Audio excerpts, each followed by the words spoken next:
Everyone. Hello, hello. I am Christine. I'm very excited to be here. And today we're going to talk about the most difficult thing that has nothing to do with strategy for women business owners or women leaders, or women in business, or women who want to do business, doesn't really matter. And so, before we get started, though, in general, I'm a business consultant and coach for online businesses, for creative entrepreneurs, small business owners, and coaches. But that is a wide range. So, I work with a lot of women who have a store, who have an online business, or want to create one. And I see the same pattern over and over. And I see it with my mentors as well.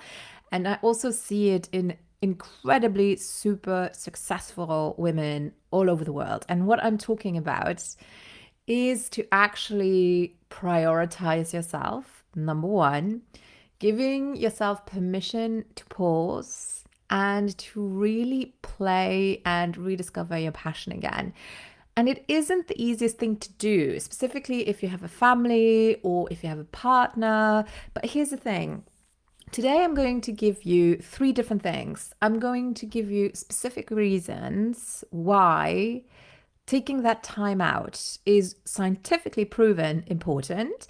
This is for your logical brain, because I think your logical brain sometimes need a little bit of ammunition to follow, what what your gut knows you need, which is a well-deserved break. And when I mean a break, it's not a vacation with your kids. We all know it's the same thing, just in a different settings, but it's actually prioritizing yourself, having the courage and taking the permission to maybe leave on your own somewhere so that you can get perspective again. And that's where the second and the third point come in. The second one is actually, how can you prepare your family when you're leaving? You can do that in advance. You can create checklists. I have it all ready for you. And also, how can you prepare your team to, pick up the slack and to become more independent when you are taking that well-deserved and important break? Is it luxury? Absolutely. Is it oh, hang on. Action needed. I think it's working though. Is it necessary though? Yes. So it really, really, really isn't just a luxury. It's much more than that. So let's dive in straight away. I personally really like if I have some scientific research to back my brain up when I see something, for example, and I think a lot of you have been in this scenario because you're all here on Facebook and in the digital world, where you see an opportunity that you really, really want to seize. So let's say you see a mastermind in Costa Rica, for example, or this wonderful intensive in Bali, or, a yoga retreat. And the idea would be, obviously, that you will leave on your own and you love the idea and you're about to hit the button, but then the guilt comes in. The guilt, the worry. How am I going to handle all of this? How will my family be able not to starve? How will my team cope? There's just so much to do. And before you know it, you hit that little cross, close the window, and you go back into your software, into your emails, or browsing, not even being productive. And I get it, I've been there.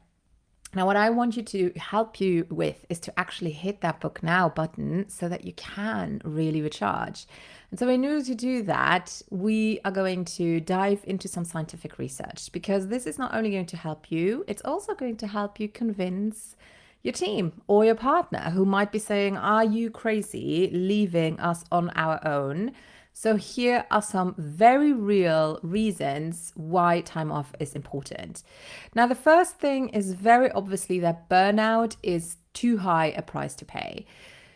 If you've been in burnout, or burnout, let's first go to what burnout actually means. Burnout is not just being a little bit exhausted and tired all the time. Real burnout basically means that your nervous system is shutting down and that you cannot do anything. It is a sickness. You won't be able to move, and it can last a very long time, and it is a seriously debilitating state, and it can drag on for months and for years. It is terrifying for those who go through it, and it will incapacitate you as a person, private person, and as a business person.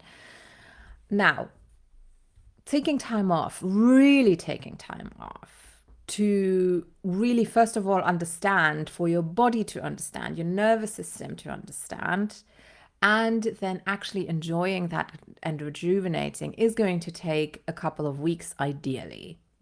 I know that's not always possible, so let's aim for 1 week here.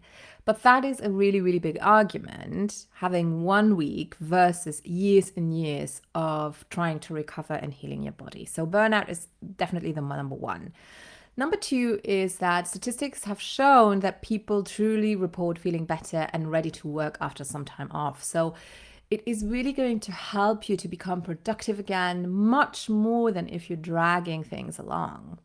It also helps manage stress that is current plus in the future. So it's not just that it helps you to diffuse stress that is going on right at this minute, but it also helps you to handle future situation better. So it helps you to get perspective, to stay calm, all of these wonderful things. Even if you don't plan for a huge vacation, start practicing with little breaks. Start with taking 1 day off randomly. Just take a day off, take 2 days off, take 3 days off. It's practice. When you see that the sky isn't going to fall down, your nervous system will also realize that this is something that is actually doable. This will then help you to really reboot your mind, to get you creative again, to get fresh perspective again. Because, when we are in an environment with assistants, with COOs, with our team, with even our loved ones, when we voice an idea, very often we're super creative as women, then someone else has to chime in. But the problem is, oh, but have you thought about this and that? And sometimes that crushes an idea in the track without you having it even developed, because everything is figure outable, quoting Marie Forleo now. But this opportunity will actually help you to go further, to have this creative flow actually weave its way, become clearer. You will ask yourself the same questions as others do, but that will help you to figure it out before, so that you can actually present a well thought idea that you are passionate about, which is so important.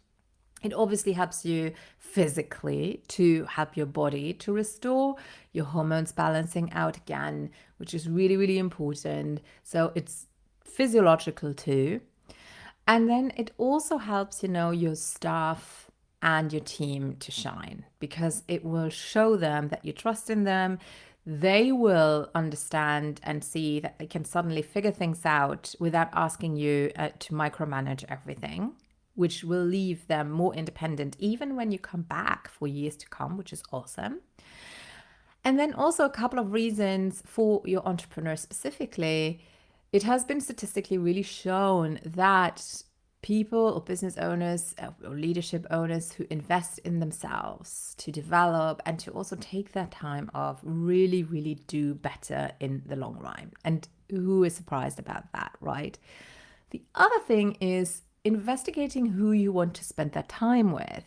Now, we can be in the most beautiful locations, but if you have to make sure that your 3 kids are all dressed, have sunscreen on, have snacks, that maybe you have diapers, or that your partner has his EpiPen, or I don't know, it's the same thing in a different surrounding. So consider changing it up. Go with a friend, go with a group that gets you, that understands you, so that you can get out of the conversation that might make you feel uncomfortable because they don't quite get it. So be mindful about who you want to spend that time with, right? So those are just a couple of obvious reasons. Getting fresh perspectives is another one, because nobody's chiming in. Plus, when you travel, it's really been shown that when you are with a different culture, when you are in a different surrounding, different smells, different foods, different people, you will get different ideas. It's magical, and it's all free really when you're there, which is awesome. It also helps you to create healthier habits. So it really helps you to pace your time differently again, and you to be more mindful when you eat. You will see that you will not be as hectic, having your salad on your desk, but you actually sit down, you enjoy the vista while you are having some local food. It will help you to remember what it's supposed to be like, right? So, those are just a couple of scientific reasons why taking a break is important. Now, let's go into how you can prepare your team for this. Now, the most important is, of course, pre planning, and you can do that like 1 or 2 months before you leave. And the first good exercise is to see whether you have SOPs or standard operation procedures. So sit down and mark down what your client's journey looks like or what your process looks like when you have a project. What are the steps you take? What are the steps that others can do? What are the steps that you consider you to be absolutely essential? And I do this in different colors. I highlight every person's responsibility or things that I don't necessarily have to do in different colors. So it's easy afterwards to delegate. And the ones where I'm absolutely responsible, first of all, I will get done before we leave. And then from the rest, whether you use a team tool like Asana or Monday or whatever you use, or whether you just use a checklist, everyone will know exactly what to do next. And this is a super important exercise because it will help you as well. If you get a new team member, you can just tell them this was your previous person's position, you will take over here, and you can just switch them in.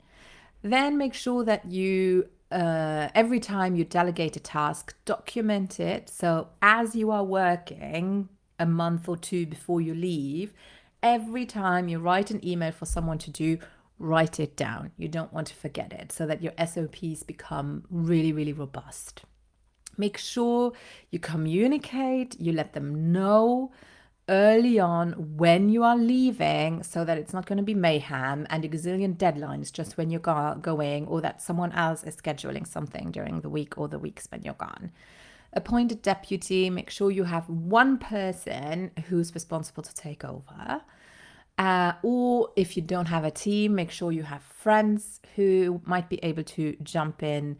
If you use social media, make sure you have your scheduling app, Planoly, or anything else. I don't want to advertise any one system, but whatever you choose to do, you can just do that. And also, of course, make sure you have an out of office email response. And I will give you actually access to templates that you can use. Then as you're leaving, make sure how you're going to keep in touch with your team. Will you get in touch every day or every week? If you're traveling somewhere where there's no cell reception, that problem solves itself. But otherwise, I would really suggest to maximum check in once a day. I usually don't even do that. I do it every 2 or 3 days. They know I'm not there. I don't exist.